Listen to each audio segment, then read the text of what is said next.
గురుగారు, వృశ్చిక రాశి వారికి ఈ వారం ఎలా ఉందంటారు? వృశ్చిక రాశి వారికి 2 గ్రహాలు అనుకూలిస్తున్నాయండి. 4లో బుధుడు, దశమంలో కేతువు.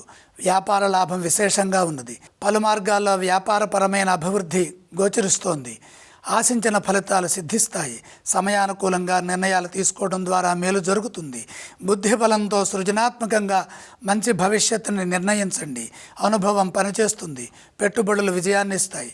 ఇదే విధంగా ఉద్యోగంలో కూడా ఆత్మగౌరవంతో పనిచేయండి. ముఖ్యమైన కార్యక్రమాలను సకాలంలో ప్రారంభించి పూర్తి చేయడం అవసరం. కృషిలో ఎటువంటి లోపం లేకుండా ఉత్సాహంగా నిర్ణయాలు తీసుకొని వాటిని అమలు చేయాలి. సందేహాస్పదమైన విషయాల్లో 1-2 సార్లు పునరాలోచించండి. ఆత్మీయుల సూచనలు తీసుకోవాలి. ఉద్యోగంలో ఒత్తిడి లేకుండా పనిచేయడం అవసరం. మీరు చేస్తున్న ప్రధానమైన కార్యక్రమాల్లో మనోబలం విశేషమని గమనించండి. వివాదాలకు అవకాశం కల్పించేవారు ఉంటారు. మౌనంగా ఉండండి. మొహమాటంతో ఇబ్బందులు ఎదురుకాకుండా మొహమాటానికి దూరంగా ఉండండి. వారం మధ్య భాగంలో దైవబలం కాపాడుతుంది. ఒక విషయంలో ఇబ్బందుల నుంచి బయటపడతారు.